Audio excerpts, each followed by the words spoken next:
Tom Brady tried to ruin my day today. The Lakers tried to ruin my day today. Thank God for winning time. Yeah, man. We are back for episode 2. Thank you guys so much for tuning back in. Thank you guys for all the love you showed to our first reaction. Definitely was a fun one. Enjoyed the debut last weekend and are back for episode 2 that just came out. Again, follow us online everywhere. IG and TikTok at section.300. Follow us on Twitter at section300 sports. It's your boy G alongside Alec. And man, what do you think of this new episode, man? It was good stuff. They got straight to it yet again. Yeah, I was saying Lakers fans, like we said with Josiah, we need this badly because your Lakers are looking terrible right now. Don't put that on me. Don't put that on me. They had that 30-point blowout tonight. So yeah, man. It might be best for Lakers fans to just focus on winning time and forget these losers. Absolutely. And I guess to fast forward, but since we're on this topic, I wish that speech that Jerry gave at the very end could be given to the team today, where he got up on the desk. Would it matter though? Like, would these guys care? I don't know if it would matter, and we'll talk more in depth during our full podcast that we have later on in the week. But I don't know if it would matter. But I do think that somebody needs to say something. It feels like nobody's saying anything. We're just going through the motions at this point. We accept what chasing Kareem. Chasing Kareem, get your stats up. Everybody do what you got to do and going about things. Again, we'll talk about it more. But back to the show. Yeah, I love that speech and all that Jerry West was not Jerry West, Jerry West and Jerry Buss, both Jerrys, all their involvement in this. Right, a whole different topic, but definitely loved Jerry Buss's role in this latest episode, and definitely was good stuff. You want to stick with him and his role there, or you want to start somewhere else? Yeah, we could stick with Jerry Buss because the top of the list, I had Jerry said, F a price tag. We try to win this. He said, let me worry about the money. You guys put together the team. Like I'll get whatever it takes for you guys to put wins on the board. Exactly. Let this be a championship team. Like I think we'll get more into Red Auerbach too, but he definitely sparked the making it a personal rivalry for Jerry Buss for the Lakers and Celtics, and I'm happy for it because I think it much appreciated. Helped push Jerry Buss. What'd you think? I thought it was very interesting and seeing how kind of bouncing around, but I'll refocus at the same time. It seemed like Jerry Buss. He wanted to mix up their names. Jerry Buss and Magic had similar personas in that Jerry West was just very happy and positive and all the just had big dreams and I guess there was he was full Hollywood, full Hollywood, and there may have been some naivety to it, just in how confident he was that things would some kind of way would turn in his favor. In the same way, Magic just had that bravado to him, and you just figured some kind of way he would come out a winner in the end. So just seeing those parallels with the episode definitely stood out to me. Now back to Jerry Buss. It definitely was interesting seeing how he started off trying to play the Hollywood games with Red Auerbach and just in general with the squad and how he wanted things ran. But then sitting down with Red and that conversation that they had, love that little dialogue that conversation they had. And it woke him up like, okay, you just woke up a beast. And while I still want to win, I'm going to have my Hollywood side. Yeah, it's still going to be entertaining. Front, and in reality, we know that, or he knew that there was a much bigger drive that was pushing him, and that was what Red Auerbach sparked in their discussion there. So definitely enjoyed how his things play out and how he's continuing to maneuver to get this team to fulfill the vision he had for them. Exactly. With you saying vision too, I think this episode showed more too, like of him being a visionary in terms of how to utilize the forum. Because he talked about wanting to make it an attraction. Right. Like they had it for 200 something, and he wanted to add like 40 more days, and then eventually 365 days a year have something going on at the forum. And I might have mixed this up. So that was already established. They were going to be at the forum or stay at the forum, right? But they were looking at other ways to move the team. I believe that was when there was the other folks that were sitting down at the table looking at things, and Jeannie brought her book of ideas. Was that? No. Basically, that was just to like what attractions, what acts could they bring to? Got you. Yeah. Because she had already talked to Dr. Buss about him wanting it to be like a almost nearly daily attraction. Yeah, just making it Showtime year round. So okay, exactly. I got that. Slightly missed that. So yeah, definitely love the division that they had there, and her and Jerry and Jeannie both having grand visions for them. Definitely love seeing how things are, at least in this, slowly starting to come together. So definitely was fun. Any other note on them you want to say? No, I just think on the flip side, Jerry West had the game was not so kind to him. He's still a legend. Like, he was great at his craft, but going 1-8 in the finals, just taking that beating from the Celtics year in, year out.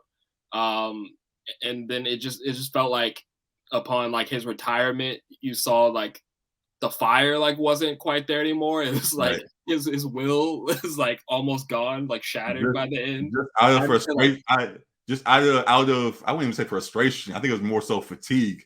Out of fatigue, he kind of quickly evolved into the grumpy old man.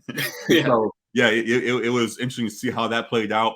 And yeah, it's good. And yeah, as it continued to play, and he had visions for the squad that were still stuck in the past, which again, it's interesting knowing the visionary he became, how he tried to battle and figure out how to manage this roster now with Magic in the fold. Wanting to put him at the 4 and wanting to take pressure off of Kareem, which in one way is the right idea. Of course, you want to, but not putting Magic at the 4. You're not putting Magic there. That's not exactly the way you should do it. You gotta let Magic be the point guard that he was supposed to be. So he didn't know how to accept that. He had ways, that the old ways of positions and how guys fit certain ways. And it didn't quite work out. So go ahead. Real quick side note: was that Chick Hearn in the office when he mentioned Chick? I believe so. I believe he said like he wanted to trade Kareem or something. I was like, wait, Chick Hearn didn't want Kareem. He said something about like black people or something. I was like, wait, Chick Hearn was on this type of time? Like, exactly. Yeah, that you gotta be careful. It's careful. Again, dramatization going on there, and things can get misconstrued. So hopefully they ain't stretched too far with that. But yeah, I definitely saw that. Again, I don't remember if that was Chick, and my apologies if not. But I thought it was, based on how they introduced everybody in the first episode. And if he said that, definitely that's something that caught both of our attention. So that definitely was not the right move, and I'm glad they keep Kareem and try to find alternatives to make this thing work. So definitely was fun there. So that was another interesting part. And then what did you think of, again, to the main attraction there? What did you think of Magic and his involvement in the whole episode? Yeah, that's where I was gonna go next. I was gonna say that like Magic was riding high off that $500,000 check and about to go to the league, but his mom, Sister Johnson, wasn't feeling it. Nope, like, she was playing with that at all. Absolutely a vibe killer for Magic, man. I was like, dang, like, could she just be like kind of happy for him? But no, I mean, they said that like she was like singing his praises to other people, but like around him, she had like the stank face on around the and it's a thing, I guess, where you want to, maybe the thought is like be firm with him so he stays grounded. But give him his praises. So he kind of got a glimpse of that. There was the moment where the guys were trying to settle him on the ice or wherever that was. They're trying to settle him on, and he glanced over and saw his mom, and she was singing his praises to her friends and things. So he sees from afar that she gives him his praise, and he just understands that what she's doing. While he might not be the biggest fan of some of the harsh treatment, that she has at least some reasoning to her action there. So we'll see if she eases up going forward. Yeah. And then the other thing I had was Magic didn't have to do old boy like that on the court. He didn't have to embarrass my man. Seeing that dynamic between him and Cookie, and how at least from, I guess, young guys looking back, I don't remember the full story. But looking back, I thought him and Cookie were locked together from the jump, and she rode with him and through all the trials and tribulations. But to see from early on that she was with another dude because he kept on acting up and was too big time on her and all that kind of stuff. Magic. Yeah, exactly. Magic being Magic, which has its pros and cons, and definitely rubbed Cookie the wrong way to start. So she tried to go elsewhere. Where she looked wasn't satisfactory to Magic, and Magic tried to show that he still was the one that she should be with, and he just showed that in the most Magic way possible. So it definitely was fun to see how that played out, and then more specifically to your point about how it led to them even just the passive aggressiveness of trying to be kind at first and then being like, I had on here too. The dirty macking was crazy. It turned straight dirty macking, and then to show up on the court, all these guys are sweating and going all out on the court. He pulls up in the nice car, doesn't change his clothes, still has his shirt dressed on. You guys just all clean. All right, let me play with y'all for a minute, and just goes at him for just nonstop, talking to him the whole time, telling him that his girl don't belong to him, and that he's gonna try to take over again. Yeah, it was some nasty work. Yeah, it was some nasty work. But even as nasty as it was, we saw it at the end that it kind of did work as Cookie at least seems to be coming back around to the Magic and seeing that they could be a good couple there. So yeah, definitely fun to watch how that plays out. And another little note with Magic in this episode, that man was horny as hell, bro. I mean, how old was he? Like 20? Yeah, but still, I'm like, dang. I mean, they were just. I feel like it's a different ball game when like you're young and 20 and the hormones are flowing, and I get that you just got $500,000. You're going to the league. Everybody knows that. Like he was the talk of the town. So when you have the access like that, I'm sure it's a different ball game.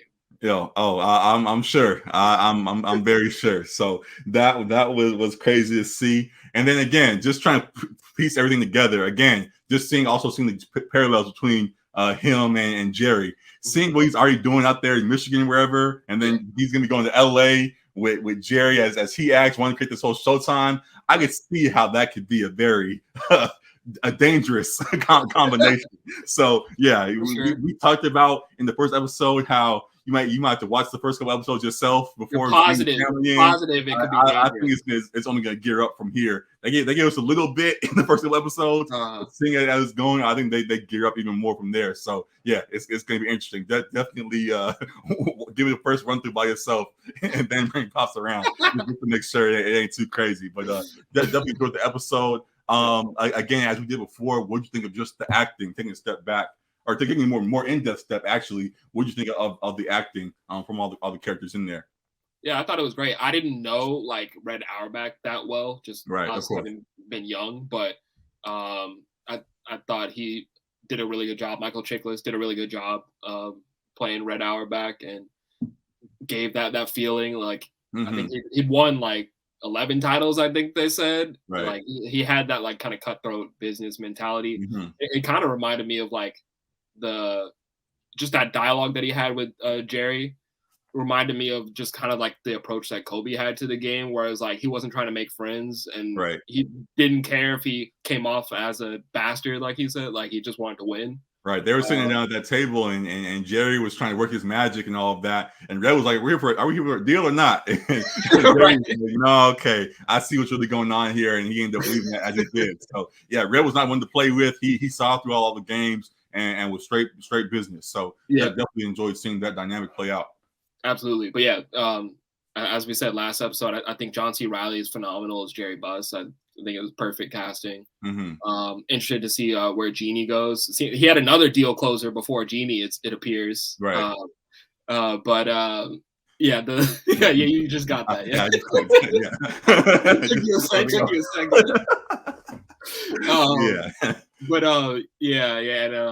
I think the acting throughout, like Matt, like we said, he was it Quincy Isaiah? Yes.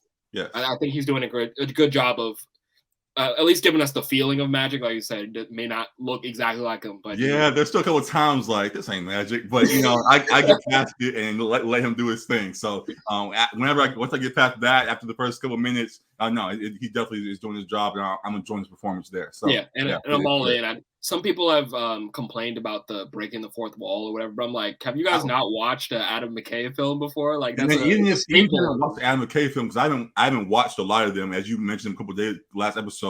I hadn't seen all of them yet. But even still, just watching it, I like the little times that they peek at the camera and say whatever they gotta say about what's going on. So I enjoyed still and love the format. That leads me to the next point I was going to ask. Again, on the internet, I don't know what's true or not these days, all that's going on.